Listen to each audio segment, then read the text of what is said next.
Une fois qu'on a créé les tâches dans le planning, on a vérifié qu'il n'y avait pas d'erreur en cliquant sur Validate. Pour l'instant, elles sont juste créées, mais elles ne sont pas encore placées dans la planification. Pour cela, il faut cliquer sur le bouton Order, qui se trouve ici.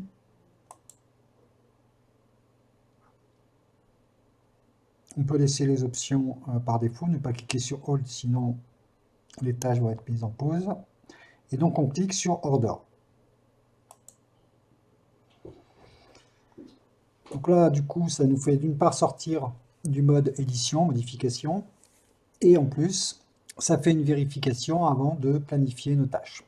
On vérifie que tout est OK. Et donc maintenant, nos tâches sont dans la planification. Pour voir les tâches planifiées, on va maintenant aller dans Monitoring, c'est-à-dire surveillance en français. Ensuite, on va par exemple sélectionner All Active Jobs.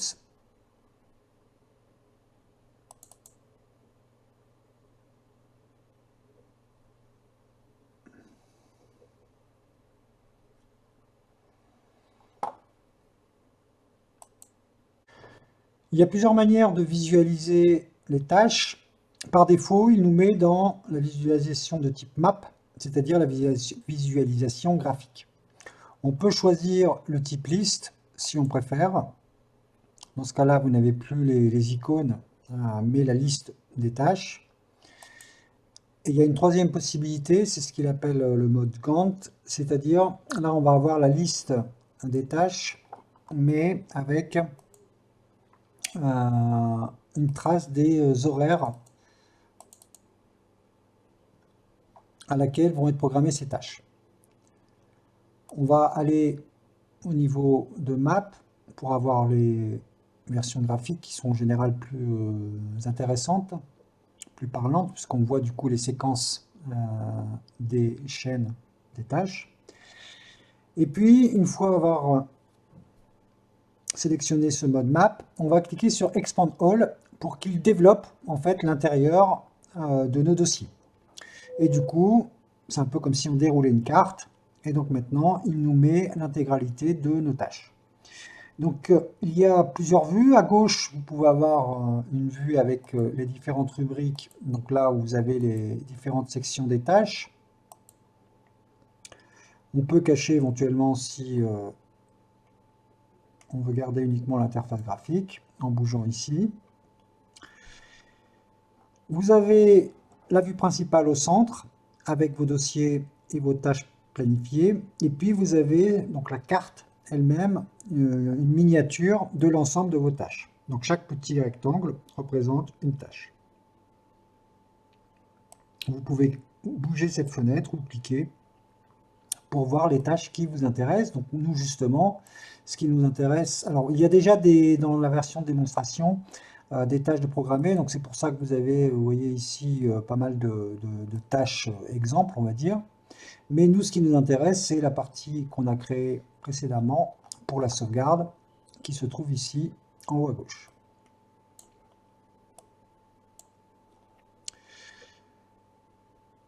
Donc on retrouve nos trois chaînes de notre sauvegarde. La chaîne qui crée à 8 h du matin, donc le fichier quotidien. La chaîne qui fait la sauvegarde elle-même à 19h30. Et puis la chaîne qui à 20 h fait le transfert. Donc vous voyez ici, on a d'ailleurs les heures d'indiquer.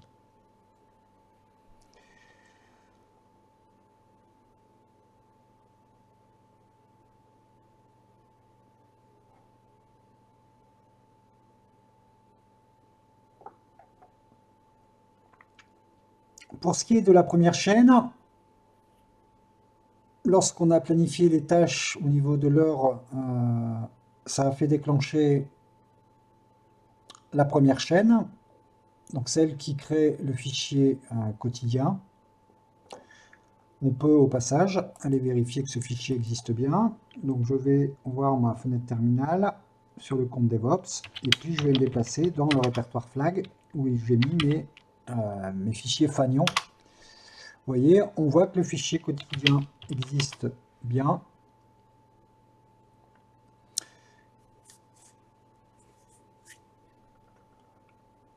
Ce qui devrait donc déclencher la sauvegarde à 19h30. Évidemment, on peut vouloir tester avant d'attendre l'heure fatidique pour vérifier si notre chaîne de tâches fonctionne correctement. Donc ça va me permettre de vous montrer les différentes actions qu'on peut exécuter sur les tâches dans Control-M. Avant cela, je vais vous montrer les différentes couleurs qu'on a au niveau des tâches et le sens de ces couleurs. Donc quand on a une tâche qui n'est pas encore exécutée, elle est en gris, comme ici. Quand une tâche a été correctement exécutée, elle passe en vert. Quand elle est en train d'être exécutée, elle est en jaune orangé comme ça. Et enfin, si jamais il y a un souci sur la tâche, elle va apparaître en rouge. Donc par exemple, cette tâche ici, ce n'est pas une de nos tâches, mais c'est une des tâches qui était dans l'exemple, préprogrammée. Cette tâche a eu un échec et donc elle apparaît en rouge. Donc si je reviens sur notre espace de travail avec la sauvegarde, donc là, qu'est-ce qu'on peut voir?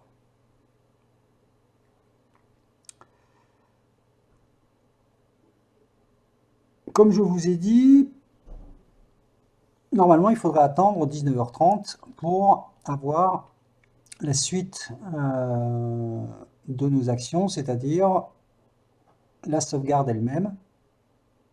Si le fichier quotidien existe bien, on a vu qu'il l'a bien créé, donc il devrait déclencher la sauvegarde.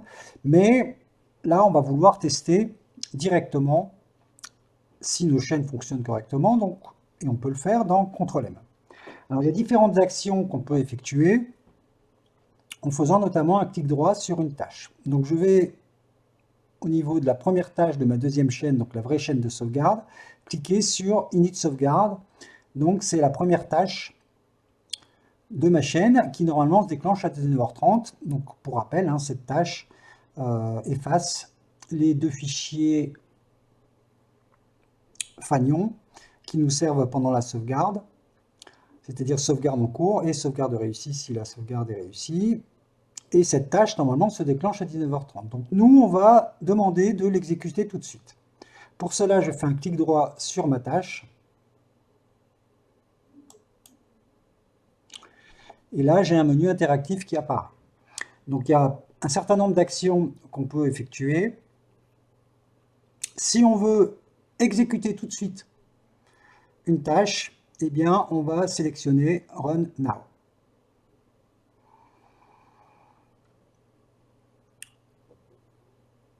On a différentes variantes de l'action. On peut soit demander d'exécuter en faisant Run Now, soit passer la tâche, si vous voulez, pour continuer la suite des tâches dans la chaîne. Donc nous, on va l'exécuter.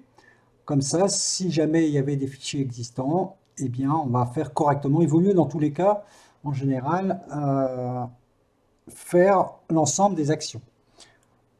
Planifier, mais il peut y avoir certains cas où c'est pas trop gênant, ou alors c'est un moindre mal, on va dire, de ne pas exécuter certaines tâches et de continuer les chaînes qui, elles, il peut y avoir des choses très importantes et nécessaires à exécuter par la suite. Bon, dans notre exemple ici, il n'y a pas de souci, on peut demander d'exécuter notre tâche. Normalement, elle devrait s'exécuter correctement. Donc je clique sur Run Now. Il demande confirmation, si vous avez laissé l'affichage des confirmations.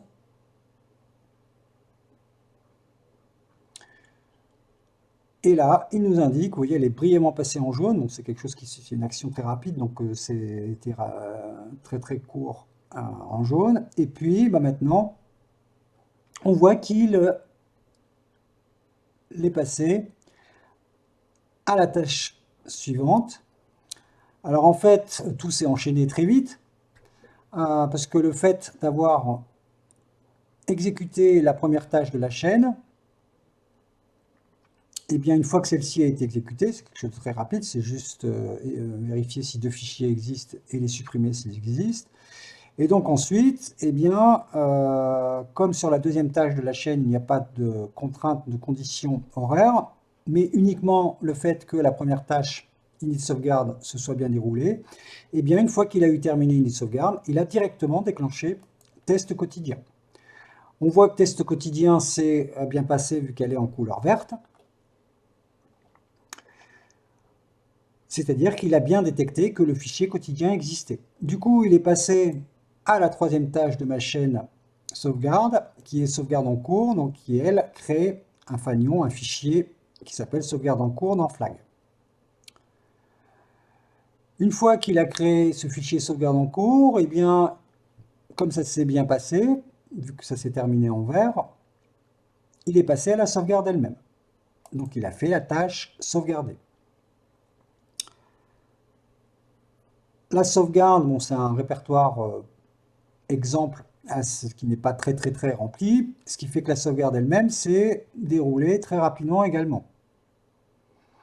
Vous voyez, tout ça s'est déroulé à la 34e minute, hein, de 11h34 au niveau de l'heure locale de la machine distante.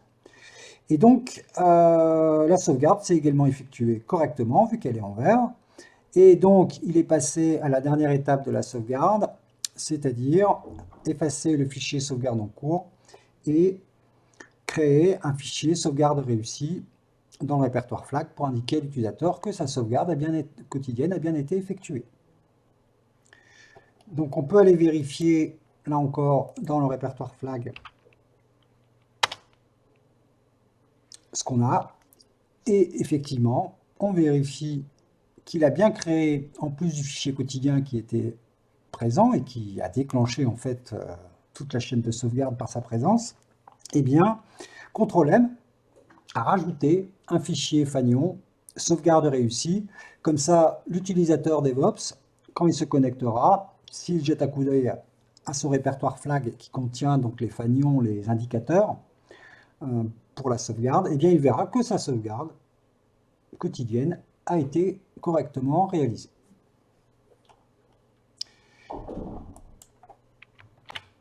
Et donc, on a vérifié que nos deux premières chaînes, dans nos deux premiers dossiers de tâches, fonctionnaient correctement. Notre sauvegarde a bien été créée et on peut tester la troisième chaîne, ici, qui normalement devrait se déclencher un peu plus tard. Mais là encore, on va la déclencher manuellement pour vérifier que tout se passe correctement dans notre planification. Comme pour init sauvegarde, on va tenter d'exécuter la première tâche de la troisième chaîne, donc test existe, qui vérifie que le fichier de sauvegarde existe bien avant de le transférer. Donc là encore, je vais faire un clic droit sur la tâche, je vais l'exécuter. Normalement, si tout va bien, elle devrait s'exécuter normalement, correctement, et donc enchaîner le transfert de fichier lui-même. Au passage, avant ça, je vais quand même montrer que le fichier sauvegarde a bien été créé. Donc, si je vais dans /home et que je regarde, j'ai bien ma sauvegarde qui a été effectuée dans le fichier donc devops.tar.gz. Alors, je retourne dans le fichier flag où je veux voir les fanions fichiers placés dedans. Et donc, là, je vais exécuter la première tâche de ma chaîne de transfert de fichiers, test existe, et qui vérifie donc l'existence de ma sauvegarde. On a vu, elle était bien là. Donc normalement, tout devrait bien se passer. Je peux cliquer sur Run Now. Il me demande confirmation, vu que j'ai gardé les alertes. Elle passe en orange brièvement, elle s'exécute. Il a vérifié que le fichier de sauvegarde existait. Et puis, il a lancé le transfert.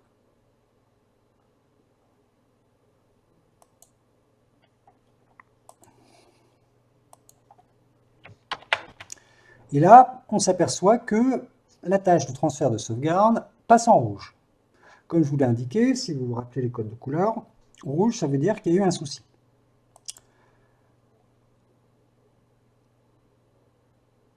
Heureusement, on a différents outils qui nous permettent d'avoir des indications sur ce qui a pu se passer, ce qui a pu causer une erreur, et donc, en fonction de ça, de corriger l'erreur.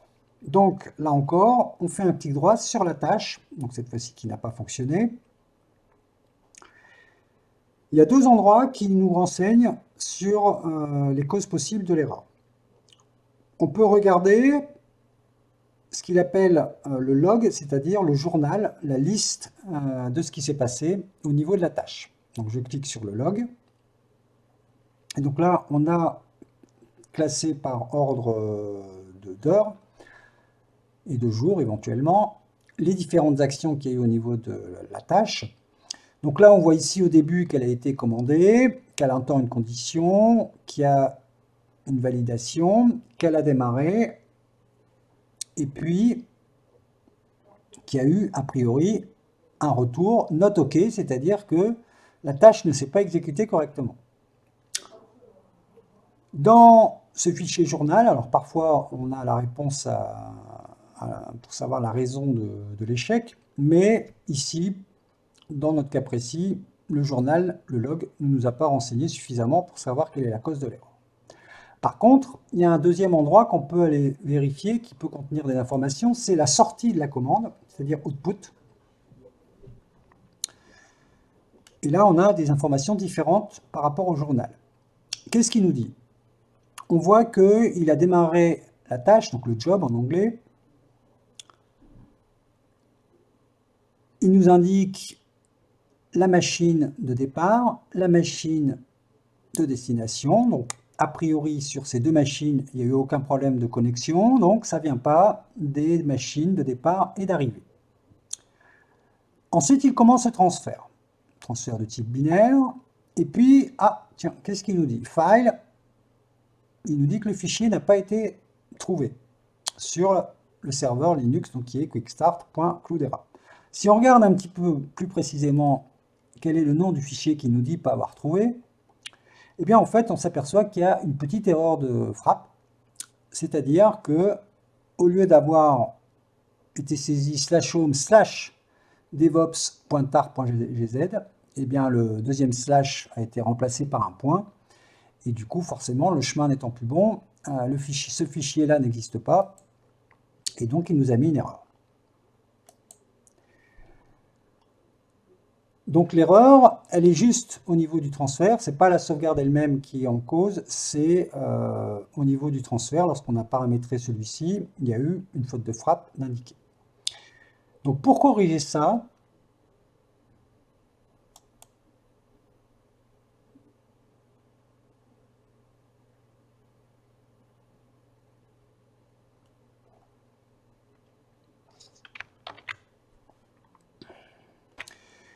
on peut soit retourner dans Planning, arrêter donc la planification en cours et puis modifier donc, la tâche. Mais étant donné qu'ici il n'y a qu'une seule tâche qu'on veut modifier, eh bien on peut aller dans Propriétés, Properties en anglais, et cliquer sur Modify Job en haut à droite. Comme ça, il va uniquement arrêter, enfin mettre en pause cette tâche et le reste va continuer d'être exécuté. Et donc là, je me retrouve avec la fenêtre correspondant à la description de ma tâche. Je clique sur File Transfers et je vois ici effectivement qu'il y avait une faute de frappe. Je corrige la faute de frappe. Je valide par OK. Je sauvegarde. Je confirme.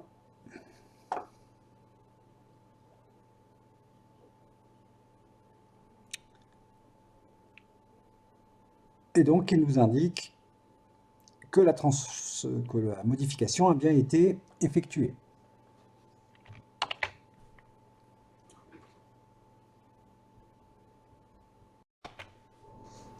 On réexécute le transfert qui devrait maintenant s'effectuer correctement. Donc on tente un rerun sur transfert sauvegarde. Elle passe en jaune, elle est exécutée. Et en vert, donc le transfert s'est exécuté correctement. Donc on a bien résolu le problème, c'était bien une petite faute de frappe qui avait bloqué l'exécution de cette tâche. Et donc, eh bien, ça nous a permis de vérifier que l'ensemble des tâches de nos 3 chaînes pour la sauvegarde fonctionnent correctement. Et donc, comme ce sont des sauvegardes quotidiennes, on peut valider donc la planification qu'on vient de faire. Les jours prochains, chaque jour, on va bien avoir à 8 h du matin, grâce à la première chaîne ici, le fichier quotidien qui va être créé. Puis, à 19 h 30, Control-M va vérifier si ce fichier quotidien existe toujours, c'est-à-dire si l'utilisateur veut faire la sauvegarde. Si c'est le cas, il va déclencher donc l'ensemble de la chaîne de sauvegarde, effectuer la sauvegarde. Et puis, à 20 h, sous réserve que ce fichier de sauvegarde existe toujours, eh bien, il va être transféré de la machine Linux vers la machine Windows. Alors, qu'est-ce qu'on peut avoir également comme autre cas de figure et d'action à réaliser sur les tâches au niveau de la surveillance, donc du monitoring? Eh bien, imaginons par exemple que, dans un premier temps, l'utilisateur DevOps décide de ne pas avoir de sauvegarde quotidienne ce jour-ci, et donc qu'il efface le fichier quotidien. Le fichier quotidien n'est plus là, donc la prochaine fois que la vérification de la présence de ce fichier fanion sera effectuée dans Control-M, eh bien ça va générer une erreur au niveau donc de la tâche dépose quotidien. On peut le vérifier tout de suite. Donc je fais un clic droit sur dépose quotidien et je vais demander une réexécution. Donc rerun.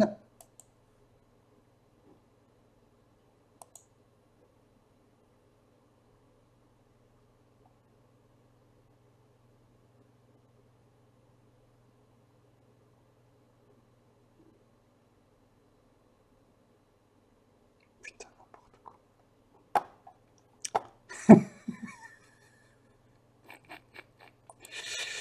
Bon.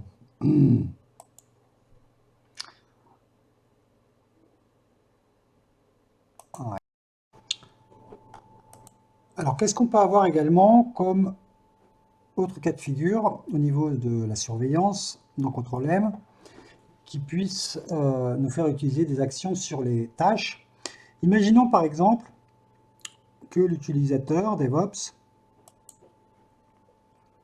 initialement ait décidé de ne pas faire sa sauvegarde quotidienne et donc il efface son fichier quotidien.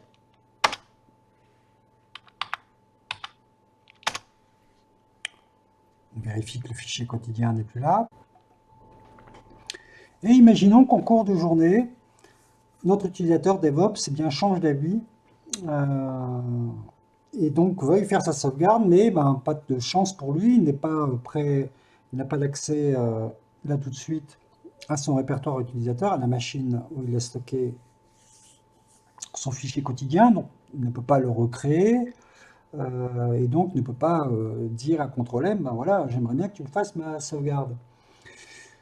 Il passe un coup de fil au service qui supervise la planification dans Control-M, il avertit la personne en charge, et la personne en charge peut recréer ce fichier quotidien tout simplement en réactivant la tâche dépose quotidien. Donc pour cela, la personne qui supervise fait un clic droit sur dépose quotidien.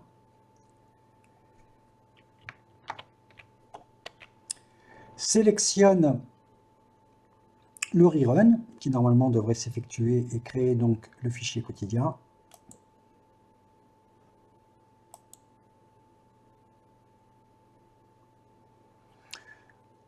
D'après les messages et la couleur de la tâche dépose quotidien, on peut constater que la tâche s'est bien effectuée correctement et que normalement il a donc recréé le fichier quotidien.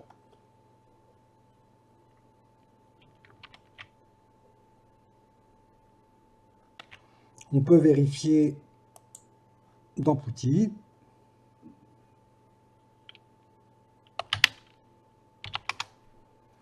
Voilà, mon fichier quotidien a bien été recréé à partir de CTRL-M. Et donc, la suite des événements, c'est-à-dire la sauvegarde, va pouvoir être effectivement réalisée à 19h30, comme l'a demandé l'utilisateur DevOps.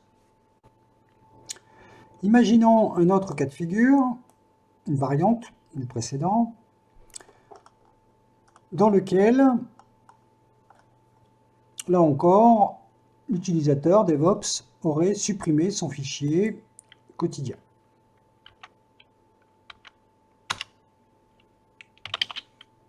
Parce qu'initialement, il ne veut pas faire la sauvegarde ce jour-ci.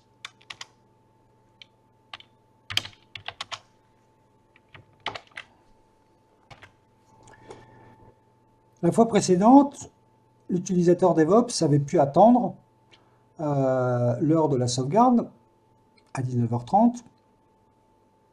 Pour lui, ça lui convenait. Mais là, on va considérer un cas différent. En fait, il aurait besoin d'une sauvegarde là tout de suite. Bien qu'il ait initialement prévu de ne pas faire la sauvegarde journalière, il a travaillé depuis, il a fait des choses.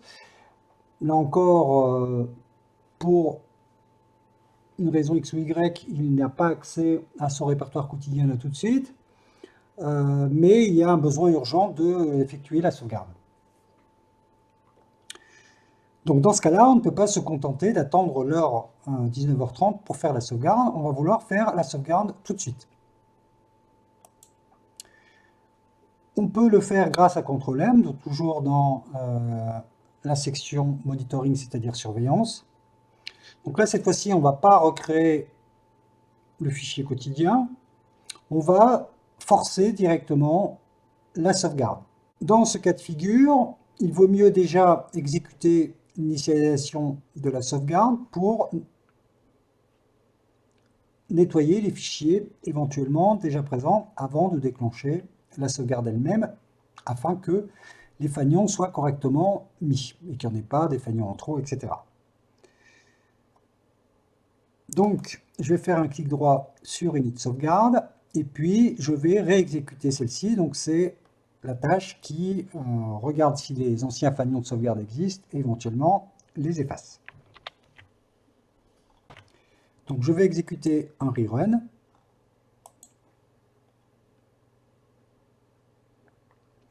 Tout d'abord sur Init sauvegarde. J'ai donc bien le ménage qui a été fait au niveau des fichiers fanions pour la sauvegarde. Et donc maintenant, je vais demander d'exécuter la sauvegarde sans que le fichier quotidien soit présent. Donc dans un premier temps, je vais essayer de réexécuter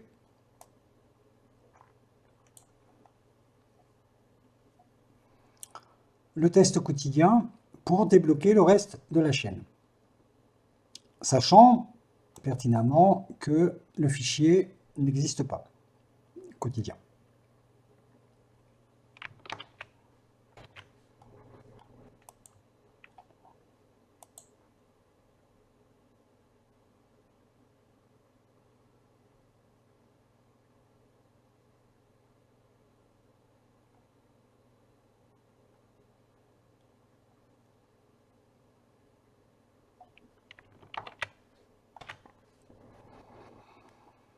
Là, cette fois-ci, comme le fichier quotidien n'est pas présent, eh bien, la tâche test quotidien ne s'effectue pas correctement et passe en rouge.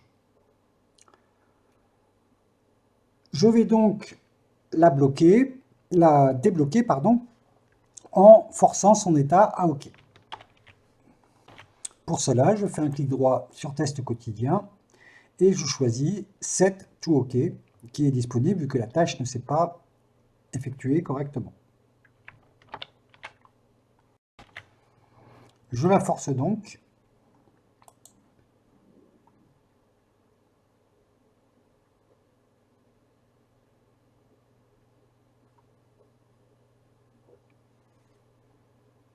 À l'état OK et elle passe donc à l'état vert. Et puis maintenant, je vais relancer la sauvegarde. Vu que c'est en fait une sauvegarde d'urgence, je vais directement relancer la tâche de sauvegarde en cliquant sur l'option Rerun après avoir fait un clic droit sur la tâche. Rerun pour exécuter. Et donc il m'effectue la sauvegarde qui s'est effectuée avec succès. Je peux vérifier dans le répertoire /home si j'ai un nouveau fichier mis à jour.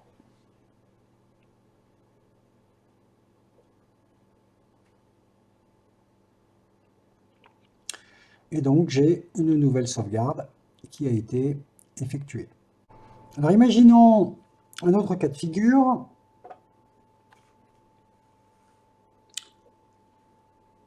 L'utilisateur souhaite faire la sauvegarde, mais il a des modifications à faire. Il sait que la sauvegarde va bientôt être effectuée, et puis, mais il a des modifications à faire avant la sauvegarde.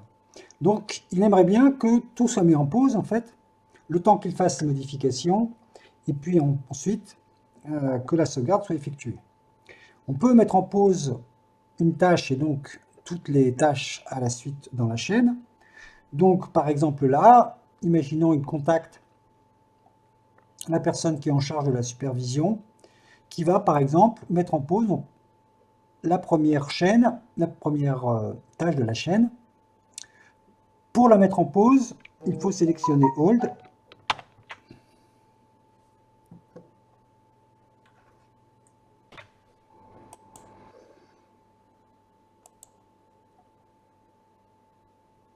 Et ça place un petit cadenas rouge au-dessus de la tâche pour montrer que celle-ci est mise en pause. Donc tant qu'on n'aura pas libéré la tâche, elle ne sera pas exécutée, et forcément, s'il y a des tâches à la suite, comme c'est le cas dans notre exemple, ils ne seront pas pour l'instant exécutés.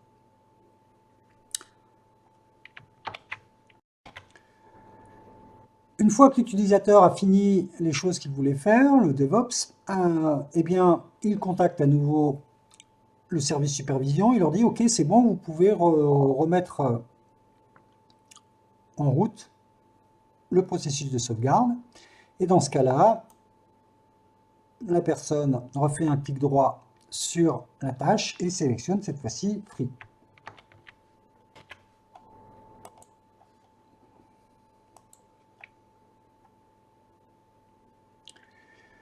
On peut constater que la tâche est déverrouillée et donc les conditions normales de déclenchement de la tâche vont pouvoir se poursuivre. Si la sauvegarde devait être exécutée là tout de suite, eh bien elle va se déclencher maintenant.